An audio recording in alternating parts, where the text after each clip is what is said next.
Pekný dobrý večer, milí priatelia. Pekný dobrý večer, milí spoluobčania, milí ľudia z Modry a z blízkeho či ďalekého okolia. Dnes sme sa tu spoločne stretli, aby sme si pripomenuli dve tragické udalosti našej novodobej histórie.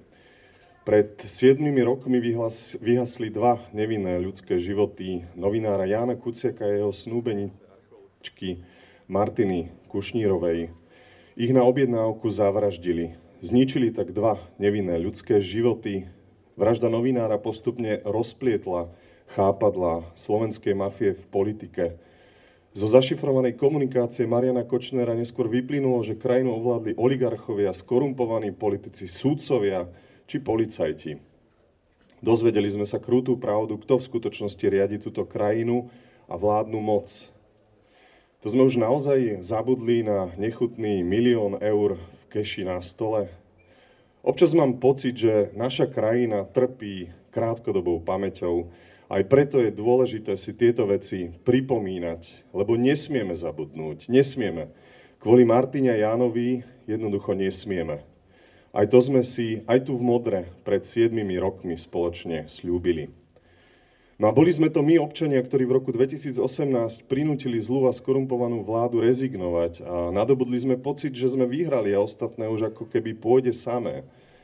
Veci nám ale pretiekli pomedzi prsty a ľudia so sklonom k narcizmu a pomýlili verejný priestor s akousi nepodarenou reality show. Neskôr prišiel COVID a zlovestný Fénix postupne vstával z popola, burcoval národ, popieral očkovania a jeho súdruhovia označovali slovenskú prezidentku vulgarizmami z tretej cenovej. Priatelia, aj na toto sme už zabudli. A o to smutnejšie dnešný deň, lebo 21. februára pred 3 rokmi začala ohavná, agresívna, ničivá vojna. Novodobý ruský diktátor bezdôvodne napadol nášho východného suseda Ukrajinu. Utekajúce ženy a deti prišli aj na Slovensko. Boli sme jednou z krajín, ktorá sa okamžite zastala svojho suseda pred agresorom. Tá vlna solidarity bola často veľmi dojemná. V našich domoch a bytoch bývali ľudia z Ukrajiny, organizovali sme zbierky a ja som bol hrdý na túto krajinu. Ale aj na toto sme už akoby zabudli. Neskôr v predčasných parlamentných voľbách v roku 2023 získal vyše 500 000 hlasov, teda najviac preferenčných hlasov zo všetkých kandidujúcich. Spolu so stranou Hlas a SNS vytvorili 4. vládu Roberta Fica. A nastal čas šialeného revanšizmu. Znovelizovali sa trestný zákon, zastavilo sa vyšetrovanie mnohých káuz, začala sa systematicky likvidovať kultúra, popierajú sa práva menšín, hľadajú sa akísi pučisti a nejakí záhadní zahraniční agenti. Mimovládne organizácie sa stávajú nepriateľmi štátu, ale v Moskve sa navštevujú novodobí diktátori a rokuje sa s nimi o miery. Ale priatelia, o ako miery? O miery, ktorý niekto káže s mečom v ruke? A preto máme na Slovensku vážne a legitímne obavy o ďalšej zahranično-politickej orientácii Slovenska. Zlu sa jednoducho neustupuje a ako povedal aj Albert Einstein, nebezpečenstvo pre tento svet nie sú len ľudia, ktorí páchajú zlo, ale aj tí, čo sedia doma a dovolia toto zlo páchať. Aj preto sme dnes tu, aj v Modre, aj v iných mestách na Slovensku a chceme ako občania nahlas a slušne povedať nie. Povedzme spoločne nie. Ďakujem vám. Nezabudneme na Jána a Martinu, aj Modra je Európa.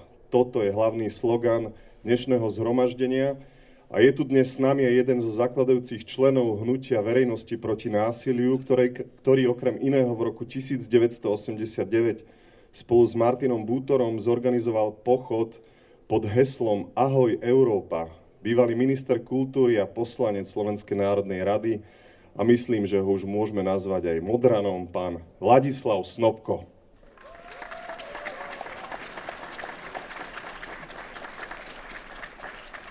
Pekný dobrý večer.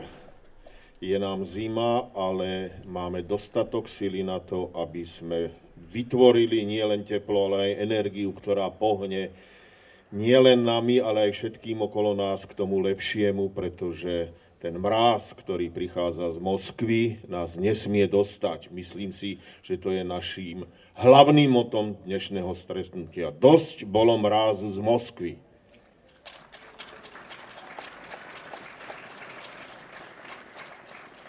Vážení priatelia, uplynulo 7 rokov od vraždy Martiny Kušnírovej a Jána Kuciaka. 7 zrýchlených a burlivých rokov, počas ktorých sme sa my a naša spoločnosť dostali na dno svojej morálnej existencie. Čo to spôsobilo? Prečo sa rozbehnutá a rozvíjajúca sa krajina zmršila do takejto podoby? Vari aj preto, lebo meritkom našich úspechov sa stala takmer výlučne túžba po blahobite, po kráse tela, ktoré zabudlo na ducha.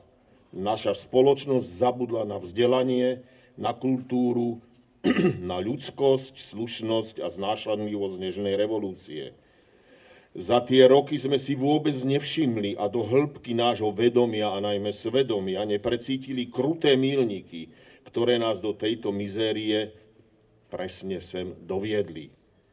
Však si spomeňme, Daniel Tupý, zavraždený 4. novembra 2005, Martina Kušnírova a Ján Kuciak, zavraždení 21. februára 2018. Juraj Vankulič a Matúš Horvát, zavraždení 12. októbra 2022. Alena Čarnogurská a Mária Semančíková, zavraždená 16. januára tohoto roku. Motívom ich vražd bola bezcitnosť, vypočítavosť, nenávisť a šialenstvo v službách rasizmu, xenofóbie a mafiánskych praktík. Stanú sa raz tieto udalosti zastaveniami našej krížovej cesty za pokáním? Ja pevne verím, že áno. Priatelia, toto je naša nedávna minulosť a musíme si ju neustále pripomínať, pokiaľ nebudeme vedieť nájsť cestu z tohoto hlbokého marazmu, do ktorého nás niektoré naše vládne garnitúry dostali svojím správaním, svojím rozhodovaním a svojím bezohľadným hrabivým inštiktom.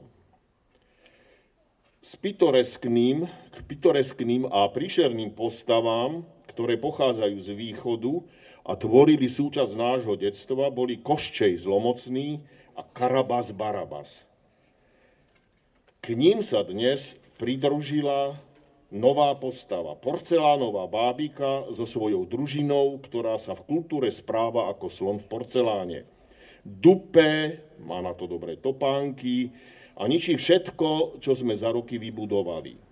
Takto výrazne slovenskú kultúru neohrozil ani Aponiovské zákony uhorského ministra školstva Alberta Aponyho z roku 1907, ktoré fakticky rušili vyučovanie slovenčiny na školách.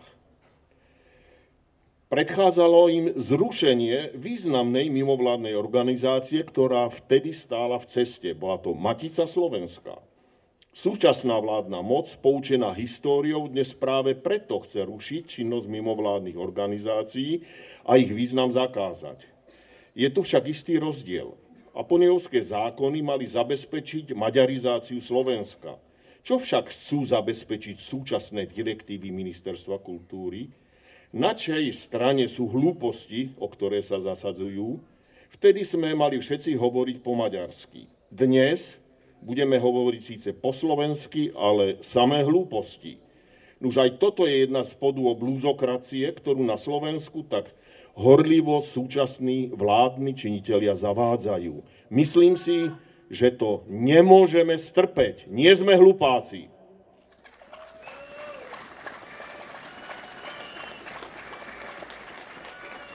Pán Fico, pamätáte? Začínali ste ako mladý, nadšený komunista, karierista. Teraz ste už iba karieristom. Táto vaša vášeň pre stranické funkcie a moc z nich vyplývajúcu vyplavila z vašej duše všetky základné hodnoty medziľudského spolužitia. Začínali ste ako radikálny lavičiar a končíte v náruči extrémnej pravice. Ale je to vaša hanba. Čo s tým však máme my, ostatní občania Slovenska, ktorí žijeme a súcitíme s okupovanou Ukrajinou, ktorú už tretí rok nivočí váš priateľ Vladimír Putin. Pán premiér, znovu vám ako starší a skúsenejší človek radím, prestaňte. Možno si to ani neuvedomujete, alebo to už viete a preto ste takí nenávistní. Váš život sa totiž mení na jednu veľkú prehru. Verejnú aj osobnú. Ste síce pri plnom koríte, ale prehrávate, pán predseda vlády.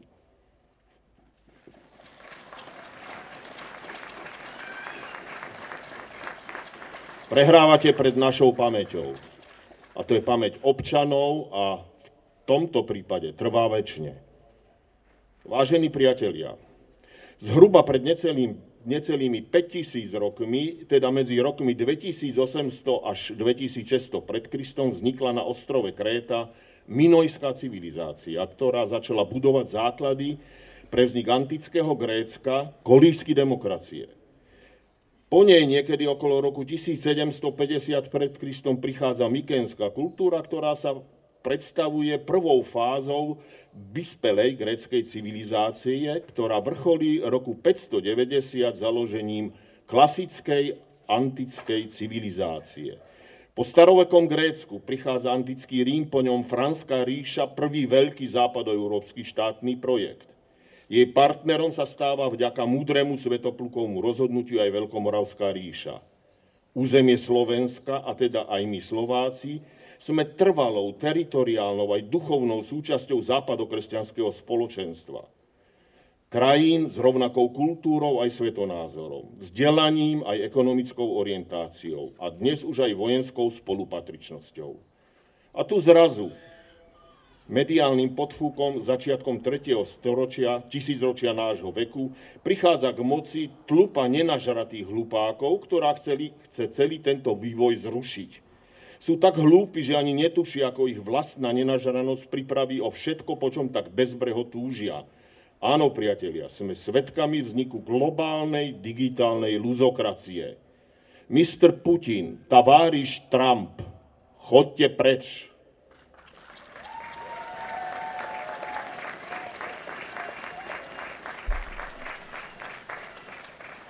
Ako z tohto marazmu? Ja osobne si myslím, že jediným východiskom je sústrediť sa na vlastný život vo vlastnom prostredí, vo vlastnom meste a zveľaďovať to, na čo máme my, každý z nás dosah. To sú tradičné hodnoty slovenskej kultúry. Nikdy sme nemali štát, ako sa ukazuje, stále máme problémy s jeho spravovaním, ale v mestách a obciach sme žili od nepamäti. Venujme sa im. Modra je toho dokladom. Držím vám palce, priatelia. Všetko dobré.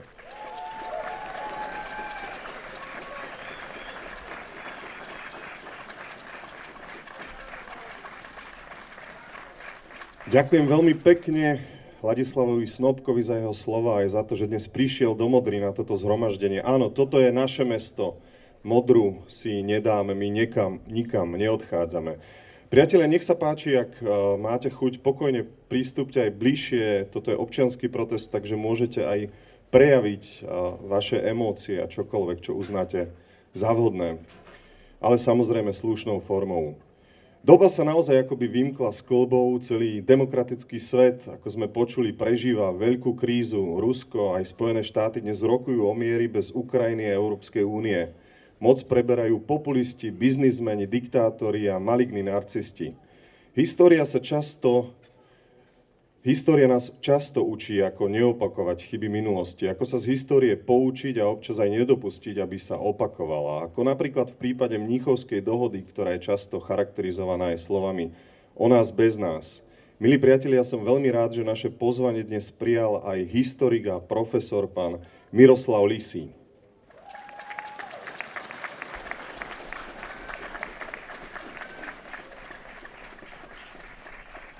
Ďakujem veľmi pekne.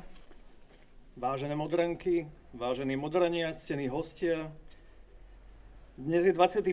február, teda deň, keď si pripomíname výročie vraždy skvelého, mladého novinára Jana Kuciaka a jeho snúbenice, mladej, obľúbenej archeologičky Martiny Kušnírovej. O ich príbehu vieme dnes veľa a je dôležité, aby tento príbeh zostal v našej pamäti. Je jasné, že tí, o ktorých Ján Kuciak písal svoje investigatívne články, sa usilovali urobiť všetko preto, aby ich smrť bagatelizovali. Zahmlievali motív vraždy, zahmlievali o podozrivých, zahmlievali celkový kontext tohto zločinu. Vymysleli si dokonca svoju zástupnú obeť v podobe Lučanského a cynicky sa s ním snažili prekryť bojovníka za spravodlivosť Jana Kuciaka. Posmievali sa sloganu za slušné Slovensko. Naposledy dnes mimochodom tieto lži šíril jeden smerácky europoslanec, meno ktorého sa v slušnej spoločnosti nevyslovuje. Príbeh, na konci ktorého je vražda vo Veľkej Mači, je však najmä príbehom politickej a ekonomickej oligarchie Slovenska, ktorú spájajú dve vlastnosti. Pýcha a chamtivosť. Veľmi dlho sa oligarchia usilovala získať aj všeobecné uznanie a rešpekt. Dnes už vedia, že ich nikdy nebudú mať. Preto rozosievajú v spoločnosti nenávisť, aby mobilizovali strach a tak získavali pozornosť a podporu potrebnú pre udržanie si moci. Milí Modrania, šírenie strachu je ale veľmi nebezpečná hra. Ak som dnes spomenul tragický príbeh z Veľkej Mače, dovolím si spomenúť ešte jeden iný, tiež veľmi tragický príbeh. Príbeh z dejín Modry na prelome 30. a 40. rokov.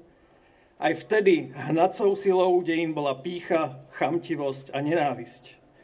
V decembri 1938 sa skupina mužov rozhodla fyzicky zaútočiť na profesora vinárskej školy, pána Štepánka, len kvôli tomu, že bol Čech.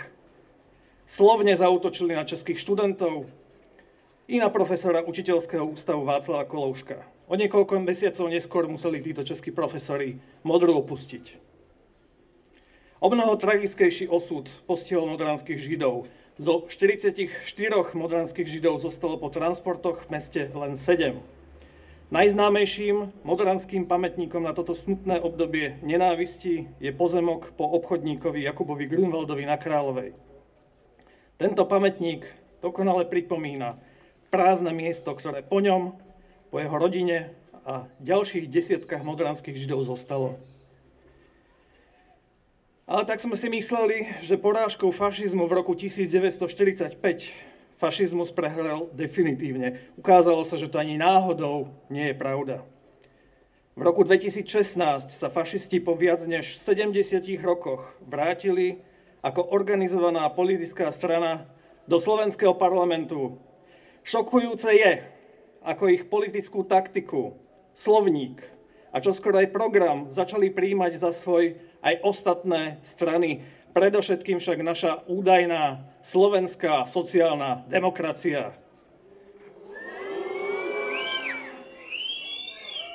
V spoločnosti sa začalo hovoriť o frustrovaných voličoch. Nikto z kompetentných sa však neusiloval týmto voličom výjsť v ústrety tým, že by slovenské zdravotníctvo fungovalo pre pacientky a pacientov, slovenské školy pre našu mladú generáciu, verejná doprava pre cestujúcich a podobne. Zájmové skupiny oligarchie mali vždy prednosť pred voličmi. Zdá sa, že za posledných 10 rokov okrem frustrovaných voličov sa ale zrodila nová frustrovaná skupina a to sú frustrovaní politici. Posledné roky, aspoň podľa správania sa najfrustrovanejším stal práve pán premiér. Ja som rozmýšľal, čo je tak asi zdrojom jeho frustrácie, jeho hnevu a nenávisti.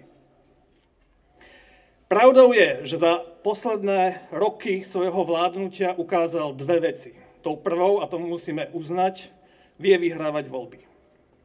Vyhráva ich tak, že minútu po oznámení volebných výsledkov začína ďalšiu predvolebnú kampaň a nič vo svojej kariére nerobil iné iba ako predvolebnú kampaň. Nemá zábrany.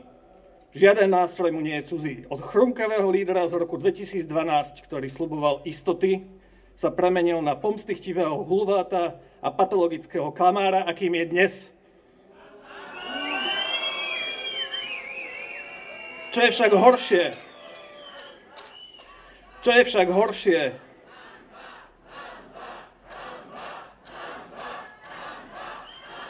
áno, je to hanba.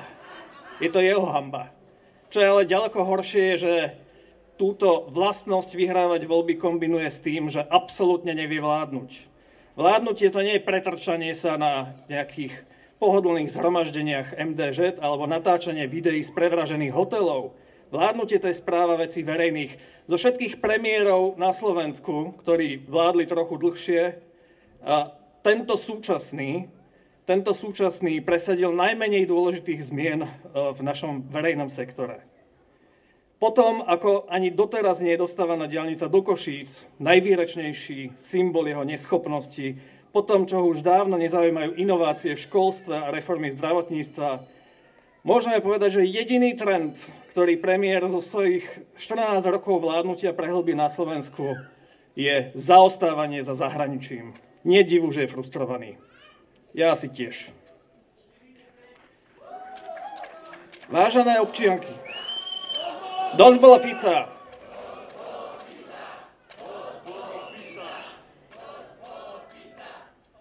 Vážené občianky, vážení občania, ako historik nedokážem vidieť budúcnosť. Nezdá sa mi z toho, čo momentálne sledujem, že koalícia strachu, nenávisti a neschopnosti môže dopadnúť dobre. Nikto nevie, či premiér so svojou sektou pritakávačov bude schopný sa preklamať k ďalším volebným víťazstvám. A napriek tomu sa domnievam, tak ako spomínal aj pán Snopko, že jeho zápis v dejinách Slovenska bude písaný v kapitole s názvom Neúspešný štátnik.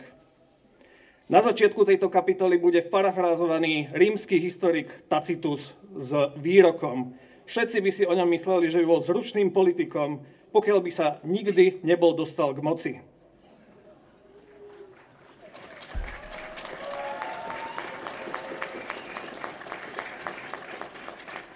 Nechcem ale svoj príhovor končiť pesimisticky, práve naopak.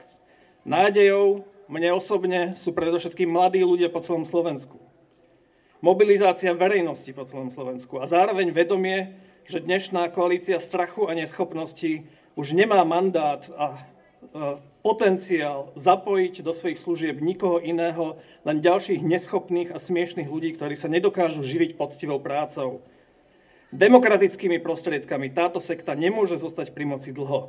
Pracujme preto na tom, aby alternatíva voči našej krajnej pravici, ktorá momentálne vládne, bola úspešnou vo všetkých rámcoch umiernenou a demokratickou alternatívou, pre ktorú sa slogan Zaslušné Slovensko nestane posmievaným heslom, ale celoživotným programom. Nech žije modrá, nech žije Slovensko, nech žije Európa. Ďakujem vám.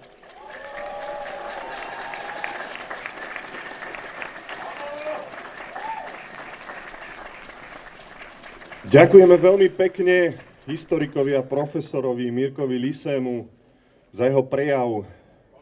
Priatelia, premiér,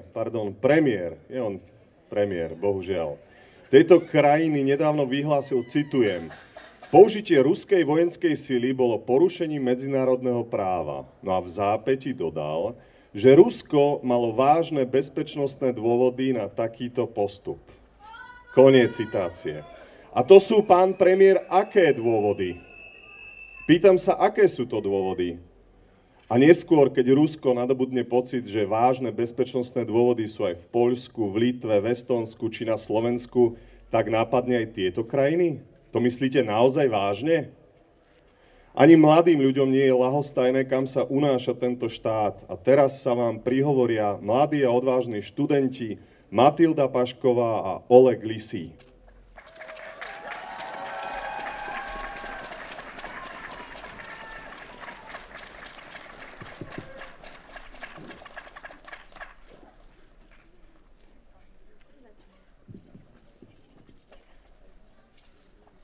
Modrania, modranky, dobrý večer. Ako už bolo dnes spomenuté, zišli sme sa na nešťastné výročie 7 rokov od vraždy novinára Jána Kuciaka a jeho snúbenice, archeologičky Martiny Kušnírovej. Je to výročie vraždy, ktorá zmenila moderné dejiny Slovenska. Okrem tragických udalostí by sme si však mali pripomínať aj reakciu verejnosti a občianskej spoločnosti. Táto vlna nenásilného občianskeho odporu vyvrcholila v zime roku 2018 masovými demonštráciami po celom Slovensku. Tieto masové protesty ukázali, že vytrvalosť a odhodlanie nás všetkých dokážu zmeniť politickú klímu krajiny. Takto pred 7 rokmi som aj ja kráčala smerom ku námestiu SMP v Bratislave. Bola som súčasťou protestujúceho davu za slušné Slovensko. Mala som 10 rokov. Vtedy mi moja mama prvýkrát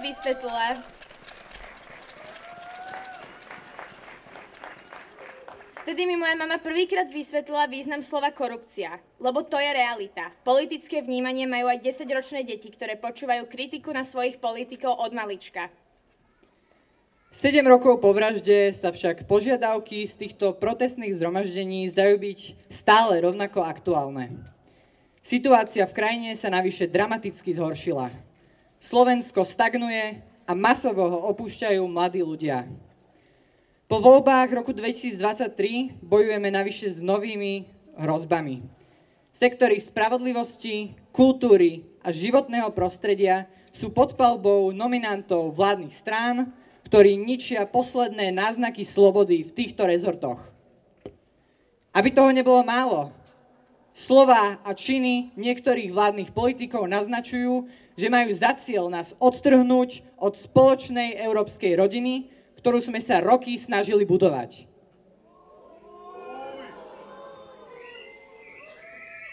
Všetky tieto udalosti sledujeme aj my, mladí ľudia.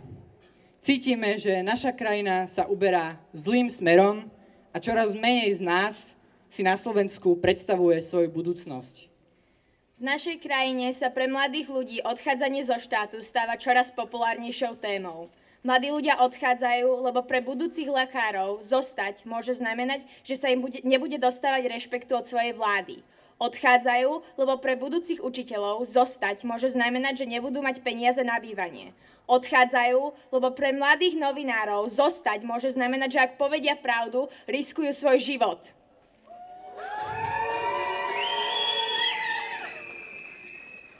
Mladí ľudia, študenti a študentky sú však spravidla z verejnej debaty vynechávaní. Česť výnimkám. Niektorí z nás neustále počúvajú, že sa k veciam verejným nemáme vyjadrovať a na politické záležitosti si ani len nemáme vytvárať vlastný názor. Ste moc mladí, odkazujú nám. Nie ste skúsení a nezažili ste si toho toľko ako my starší. Tieto slová počúvame až príliš často. Tieto výchovné praktiky však často slúžia na umlčanie našich hlasov. Hlasov mladej generácie. Mladí ľudia odchádzajú z krajiny, v ktorej sa necítia rešpektovaní, v ktorej to nemá zmysel. Odchádzajú z krajiny, v ktorej prejav svojho názoru s rešpektom, aj keď voči prezidentovi, by premiér potrestal výchovnou fackou.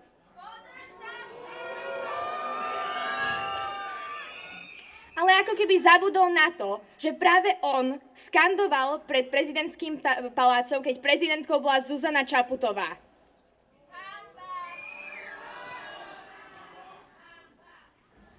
My však chceme žiť v krajine, ktorá počúva všetkých jeho členov a členky. Demokracia je koniec koncov o počúvaní. Ak sa máme aj my, mladí ľudia, v tejto krajine cítiť prijatí a pochopení, musí dochádzať k úprimnému medzigeneračnému dialogu. K tomto dialogu však nemá len dochádzať v rovine medzi mladými ľuďmi a súčasnou politickou reprezentáciou. Diskusie o budúcnosti našej krajiny, do ktorých budú zapojení aj študenti a študentky, musia prebiehať na úrovni škôl, pracovísk, aj v rámci rodín. A preto by sme radi poprosili našich rovesníkov, aby rozvíjali debaty o tom, čo sa v štáte, z ktorého odchádzajú, deje. Chceme vás poprosiť, aby ste sa nenechali umlčať generáciami starých zvykov, aby ste využívali prostriedky digitalizovaného sveta na to, aby ste si overili, čo je pravda a čo nie. Aby ste sa zaujímali o to, čo sa deje so slovenskou politikou, lebo sa to dotýka nás všetkých.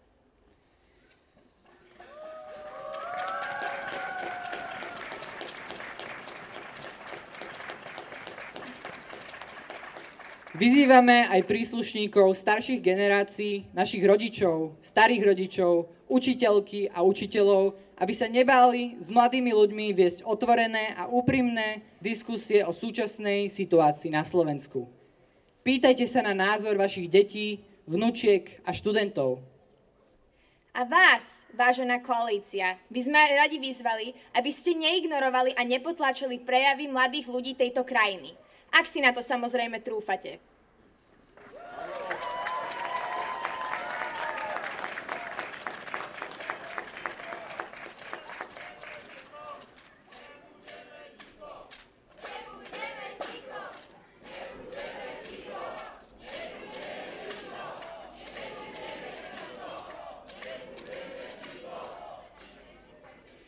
Veríme, že liekom na horúčku, v ktorej sa naša krajina ocitla, je práve snaha o vybudovanie spoločnosti, ktorá berie na vedomie názor všetkých svojich členiek a členov.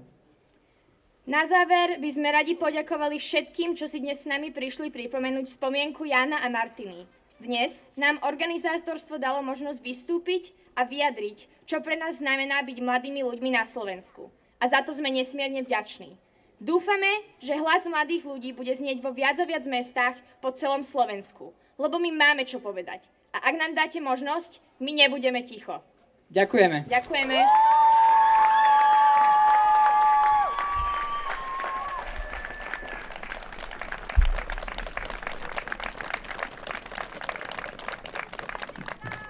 Ďakujeme veľmi pekne týmto dvom mladým odvážnym ľuďom, Matilde a Olegovi. Tu priestor vždy dostanete, vy ste naša budúcnosť. Mladí ľudia sú tí, ktorí raz budú viesť túto krajinu.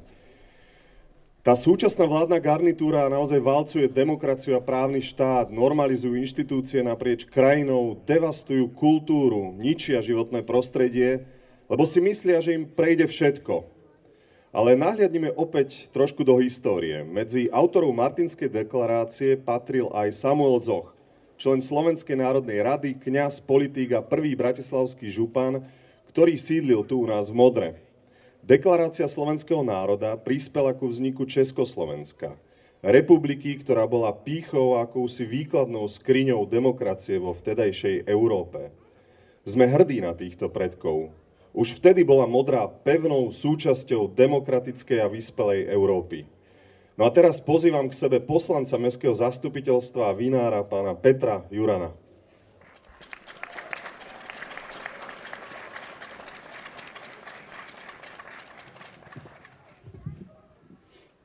Ďakujem za slovo.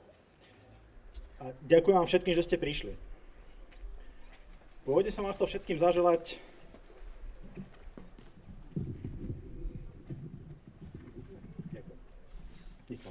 Je to lepšie? Výborne.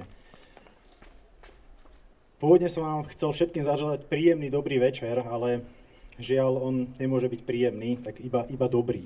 Príjemný by mohol byť len v tom prípade, že by neboli dôvody na to, aby sme sa tu stretli. Žiaľ, tých dôvodov je v našej krajine viac než dosť a myslím si, že ani desiatka, ani stovka príhovorov ich nedokáže obsiahnuť.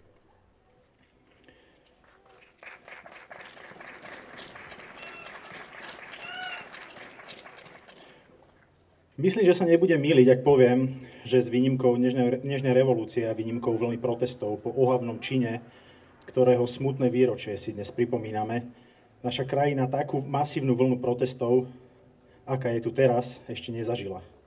Občianská spoločnosť sa prebúdza a chcem sa vám všetkým poďakovať, že ste sem prišli. Nech už sú vaše dôvody akékoľvek, Modrania, som rád, že ste neostali doma a že ste prišli sem.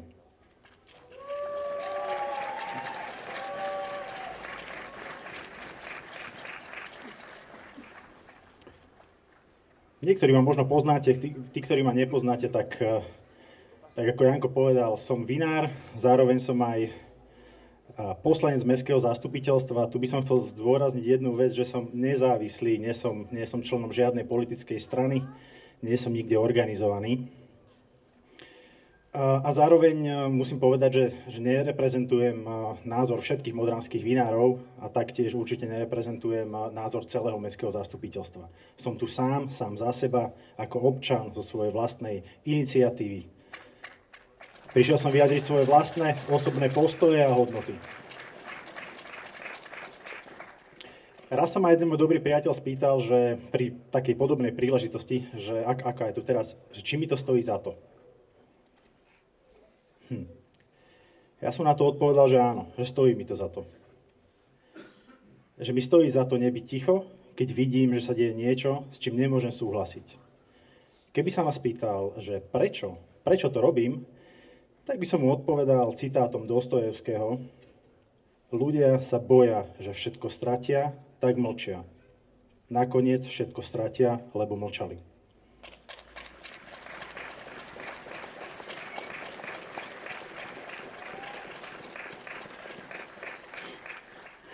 Vraj občianske protesty nerešpektujú výsledky volieb, povedal jeden politik. Viete, čo je horšie ako politik, ktorý je slepý a hluchý k názoru občanov? Arogantný politik. Politik, ktorý vidí, počuje a veľmi dobre vie, ale svojim arogantným správaním ignoruje, zosmiešňuje, bagatelizuje občiansku spoločnosť a názor spoločnosti. Konšpiruje, zavádza a vyslovene klame. Obviňuje ostatných, len aby zakryl svoju neschopnosť. Len aby sa udržal pri moci. Neváhajú pritom použiť aj také nástroje, ktoré majú evidentne zlý vplyv na celú našu spoločnosť. Vnášajú témy, ktoré spoločnosť rozdeľujú, témy, ktoré slúžia na prekrytie skutočných problémov. Témy, ku ktorým nezabudnú pribaliť konšpirácie, klamstvá, manipulatívne informácie, len preto, aby v ľuďoch vzbudili vášne a odvrátili pozornosť od tém, ktoré skutočne trápia našu spoločnosť. Rozvrat zdravotníctva, zlý stav školstva, vedy a výskumu, zlá dopravná infraštruktúra, životné prostredie, ekonomický rast a rozvoj krajiny. Po 15 rokoch pri moci, po 15 rokoch príležitosti zlepšiť Slovensko, sme dnes na chvoste krajín Európskej únie vo všetkých pre život občana relevantných ukazovateľoch. Ťahajú Slovensko preč zo spoločenstva vyspelých krajín a ešte sa cynicky pýtajú, prečo každý druhý piatok ľudia chodia na námestia a prečo protestujú.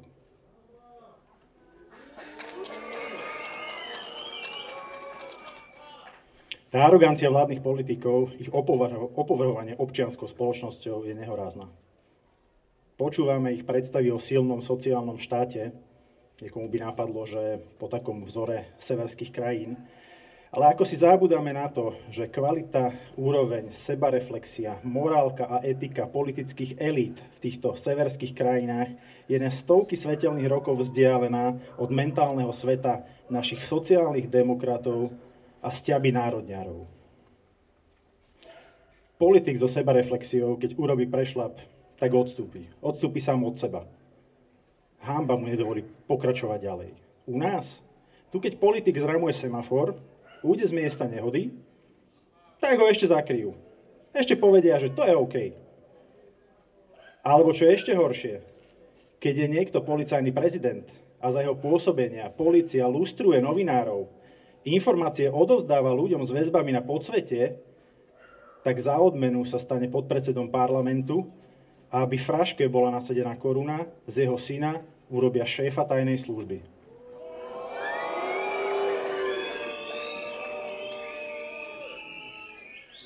Prečo to robia? Pretože si myslia, že môžu. A mlčanie a ticho všetkých ich v tom len podporí. Ich mentálny svet sa od čias legendárnej vety vyhraj voľby a môžeš všetko nijako nezmenil. Žijú v predstave, že môžu všetko. Zaráža ma úroveň politickej kultúry, úroveň kultúry samotných politikov a zaráža ma aj ľahostajnosť občanov a ľahkosť, s akou to príjmajú. Krajinu riadia niekoľkonásobne zdiskreditovaní ľudia, usvedčení klamári, stíhaní podvodníci a my to tolerujeme. Mávneme rukou a povieme, to k politike patrí. A viete čo? Ja si myslím, že nepatrí. A ja som veľmi rád, že ste vy sem teraz prišli vyjadriť svoj názor, že si taktiež myslíte, že toto k politike nepatrí. Že Slovensko má určite naviac. A čím skôr si to uvedomíme, tým skôr sa na Slovensku bude žiť lepšie. Čím bude občianska spoločnosť aktívnejšia, viac angažovaná a hlasnejšia, tak si dokážeme vypestovať zvyky, ozvať sa a neostať ticho v momentoch, kedy je to potrebné.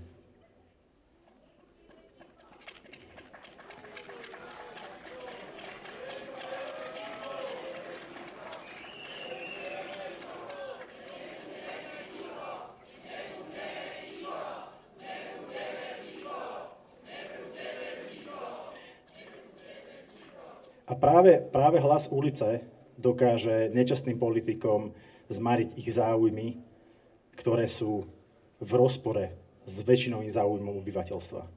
Dovolím si tvrdiť, že je v záujme väčšiny Slovákov, aby Slovensko bolo súčasťou Európskej únie. Kto o tom pochybuje, je buď zle informovaný, alebo klamaný o tom, aký prínos pre nás členstvo v Európskej únii má. Tak sa pýtam, prečo naši páni politici nerobia kroky k tomu, aby bolo nad slnko jasnejšie, že chceme byť súčasťou vyspelej Európy. Ja takéto kroky nevidím. Ja sa cítim byť Európanom. A veľmi si želám ostať Európanom. Byť Európanom neznamená, že mi chýba láska k vlasti, že by som nebol vlastenec a nemal rád našu krajinu. Veď to sa predsa vzájomne nevylučuje. Práve naopak. Čo je väčší prejav vlastenectva, než túžba, aby naša krajina patrila k vyspelým a bezpečným štátom?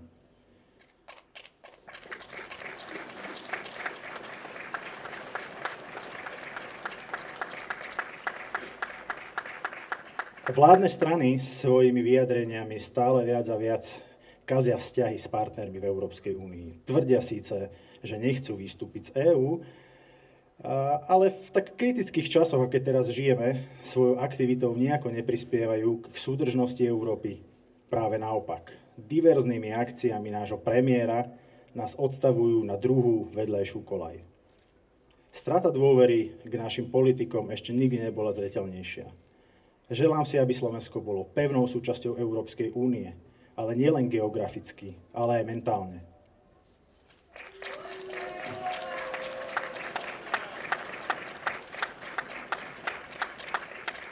Je povinnosťou politikov, aj tých regionálnych, zastávať hodnoty, etiky, morálky a pravdy.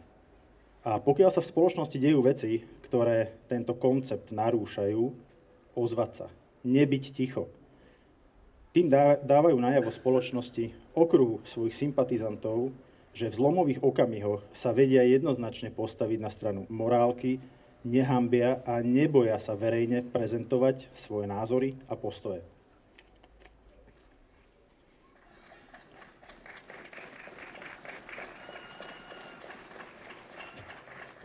V poslednej dobe sa nám tu rozmohol taký zvyk písania otvorených listov.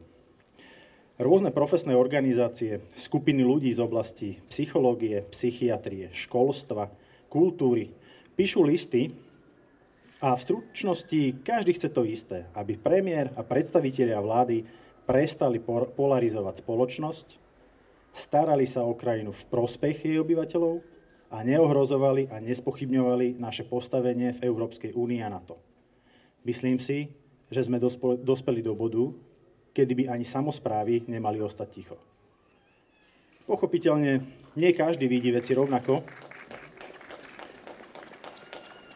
Nie každý má potrebu sa verejne vyjadriť, ale to je úplne v poriadku.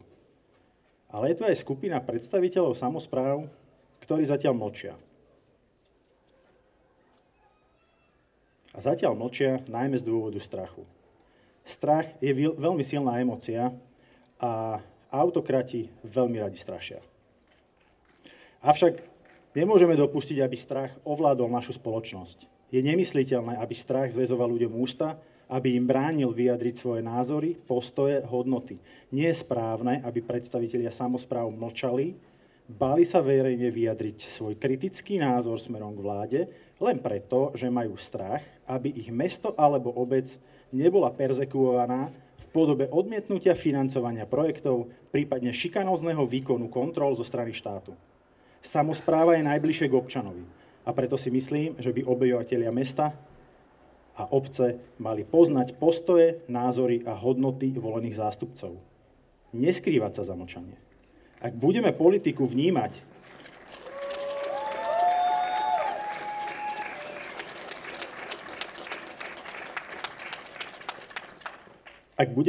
vnímať iba ako pragmatickú záležitosť, ako ekonomický kalkul, ak sa vytratia etika a zodpovednosť, tak potom síce krátkodobo môžeme z peňazí za poslušnosť postaviť chodník, opraviť kultúrák, vybudovať športovisko. Ale poprieme samých seba. A čo je horšie, pristúpime na hru, že lojalita sa dá kúpiť. Staneme sa vázalmi strachu z možnej straty a vládám súčasným alebo ktorýmkoľvek budúcim vkladáme do rúk silný nástroj, ktorý môžu manipulovať ľudí a vydobiť si tak ich poslušnosť.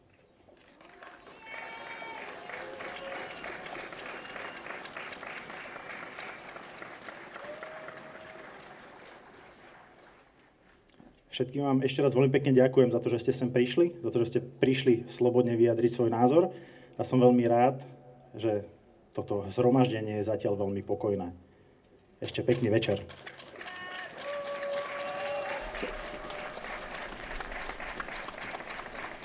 Ďakujeme veľmi pekne Petrovi Juranovi aj za jeho odvahu.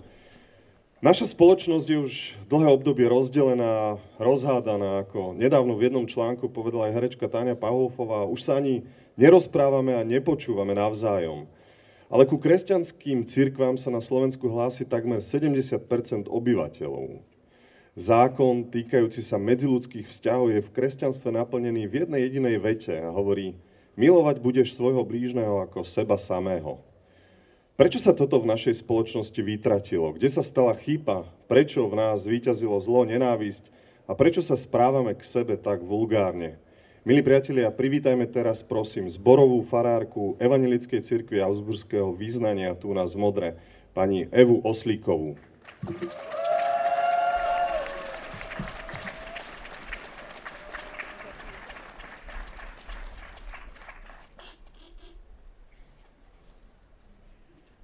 Prajem vám krásny večer, milí priatelia, milí občania, milé občianky, milí všetci, ktorí ste sa tu stretli.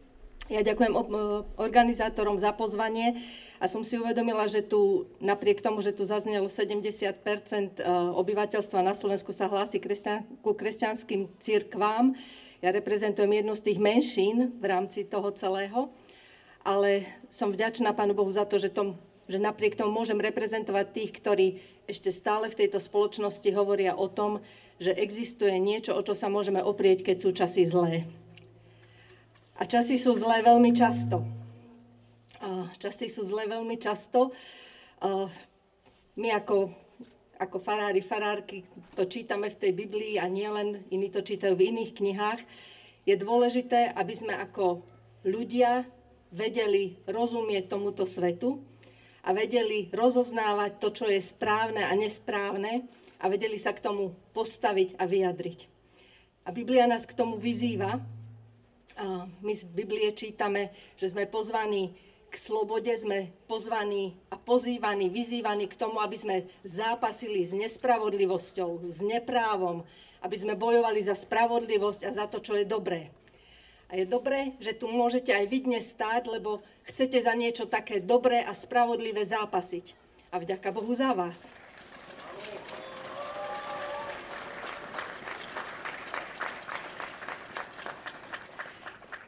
Nie je jednoduché stať pred vami ako predstaviteľka cirkvi, pretože aj ako cirkvi nesieme svoj diel na tom, že možno sme v takej situácii, v akej dnes sme, lebo vysvetľovať to, čo je podstatné, nie je v rôznych dobách jednoduché. Ale napriek tomu, to, čo je podstatné, je čítať, počúvať a rozumieť, že to, čo chceme byť, má niekde svoj koreň a má svoj základ. A ja som čítala takú veľmi peknú myšlienku od jednej teologičky, Doroty Zole, ktorú ja veľmi rada čítam a pozývam vás možno čítať jej texty, ktorá hovorí, že v tomto našom svete naozaj Boh je prezentný cez to, aký sme my. Ako my žijeme, ako sa správame, ako premýšľame, čo hovoríme, o čo zápasíme. A ten jeho tichý krik po práve, po spravodlivosti musí byť hlasný v tom, ako my žijeme. A žiť môžeme len vtedy spolu dobre.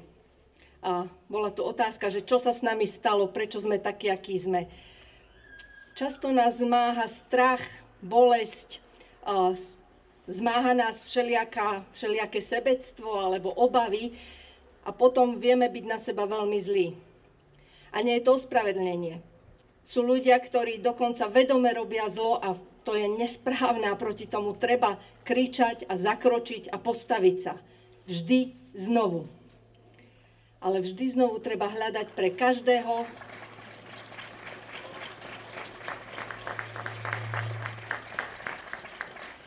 Viete, takto sme stáli pred 30 rokmi, teraz tu stoja ďalší mladí. Takto to ide v tých vlnách a je dobré, že to vieme. A je dôležité, aby sme každý a každá z nás hľadali pre seba to podstatné, lebo iba spolu, keď sa budeme sa navzájom rešpektovať, keď sa budeme jeden druhého si vážiť, keď budeme sa vedieť prijímať, keď budeme vedieť, že sa môžeme oprieť o... Nemôžem to inak, ako keďže som farárka, tak mi to patrí. Keď sa dokážeme oprieť o silu lásky a odpustenia v našich vzájomných vzťahoch, vtedy dokážeme ustáť proti zlu a proti nespravodlivosti a proti neprávosti. Tak poďme na to, nemusíme sa vzdávať. Treba kráčať ďalej, treba zápasiť, treba rozprávať, treba povzbudzovať, treba aj milovať, treba aj odpúšťať, treba povedať nie a treba povedať áno a nebáť sa. Lebo k tomu, to je náš život.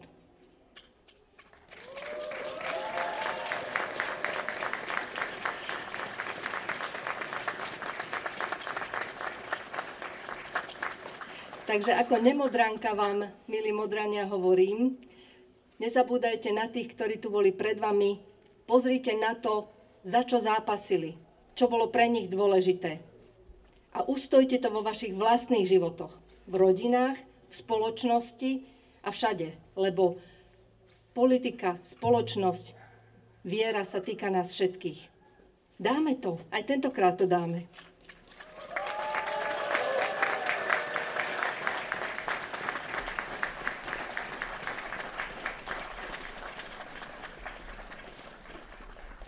Ďakujem veľmi pekne.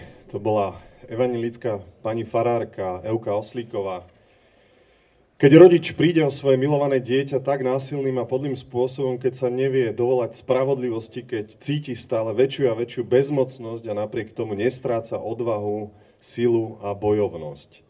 Takáto, dámy a páni, je pani Zlatica Kušnírová, ktorú som mal možnosť stretnúť aj osobne v Gregorovciach v deň, kedy Ján a Martina plánovali svoj sobáš. Je to odvážna žena, matka, ktorá je veľkou inšpiráciou aj pre nás všetkých. No a list Zlatice Kušnírovej teraz prečíta aj vám publicistka a spisovateľka Monika Kompaníková.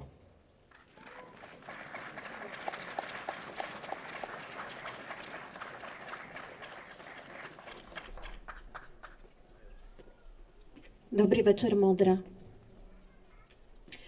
Ja vám prečítam list Zlatice Kušnírovej a potom vás poprosím o minútu ticha. V tomto čase, tak ako veľa ľudí na Slovensku, ktorým ešte záleží na slušnosti a spravodlivosti, aj ja spomínam na moje deti. Je to už neuveriteľných 7 rokov od udalosti, ktorá navždy zmenila môj život a život našich drahých. Janko a Martinka tu už bohužiaľ nie sú. A spolu s nimi vymiera aj ich posolstvo a odkaz. Sloboda, demokracia, rovnosť, právo na názor a ostatné hodnoty, za ktoré sme bojovali v 89., sú deň čo deň viac a viac pochovávané. Ľudia, ktorí by mali deklarovať a potvrdzovať to, že sme demokratická krajina, kde sa dobre žije, a kde nevládne mrzutosť, zloba, nespravodlivosť a neslušnosť, sú dnes na úplne inom konci pomyselnej reťaze. Vládne u nás partia ľudí, ktorí by už dávno nemali byť tam, kde sú, ale mali by sedieť inde. Títo ľudia pochovávajú nádej našej mládeže, že raz tu bude dobré miesto pre život. Starí dožijú, pracujúci prežijú a mladí odchádzajú. Pochopiteľne, lebo ich tu nič nedrží. Vraciame sa v čase, do doby, keď sa za názor zatváralo a vyhrážalo. A to je veľmi zlá cesta. Prosím a vyzývam všetkých, ktorí sú ešte pri rozume a ktorým ešte záleží na tom, kde žijeme, aby neboli ticho. Aby ukázali, že nie sme v našom boji sami. Aby tu boli s nami, aby sme spoločnými silami porazili zlo, ktoré nám vládne. Prosím, myslite na moje deti a na to, že oni len chceli, aby sme sa mali dobre, ako to Janko stále vravel. Nám nezostáva nič iné, iba v tichej modlitbe spomínať a myslieť na nich. Myslieť na ich odkaz, aby sa v priebehu rokov a generácií, keď my tu už nebudeme, na ich odkaz nezabudlo. Myslíme na vás, deti moje, a zdravíme do neba. Sľubujem vám, že na vás nezabudneme a budeme šíriť myšlienky a odkaz, ktorý ste nám zanechali. Ľúbime vás. Zlatica Kušnírová.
Na Tatrov sa blízka hromy divo bijú. Na Tatrov sa blízka hromy divo bijú. Zastavme ich, bratia, veď sa oni stratia, Slováci ožijú. Zastavme ich, bratia, veď sa oni stratia, Slováci ožijú. To Slovensko naše posiaľ tvrdo spalo, to Slovensko naše posiaľ tvrdo spalo, ale blesky hromu vzbudzujú k tomu, aby sa prebralo. Ale blesky hromu vzbudzujú k tomu, aby sa prebralo.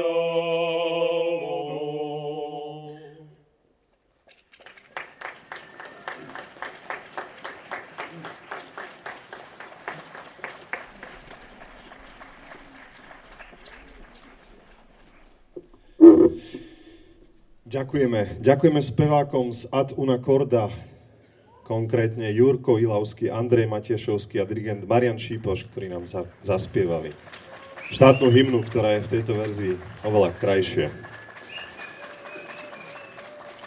Priatelia, buďme neustále na strane neprávom napadnutých, na strane slabších, na strane trpiacich a tých, ktorí bojujú aj za našu slobodu. Táto krajina naozaj potrebuje odvážnych a dobrých ľudí. Musíme vytrvať a budeme sa na námestiach schádzať, kým nepochopia, že demokracia nie je panovanie, ale len práca. Práca na zabezpečenie spravodlivosti. Tak ako povedal kedysi prvý československý prezident Tomáš Garrigue Masaryk. Nesmieme zabudnúť ani na Jána a Martinu. Nesmieme zabudnúť ani na to, že aj toto mesto po druhej svetovej vojne oslobodili vojska druhého ukrajinského frontu. Nenechajme si, priatelia, ukradnúť štát. Buďme súdržní, viac empatickí a zostaňme pevnou súčasťou demokratickej Európy.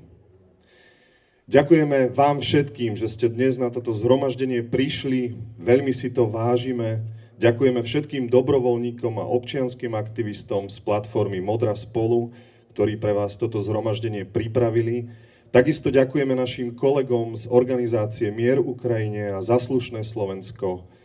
Oficiálne teraz toto zhromaždenie už je ukončené.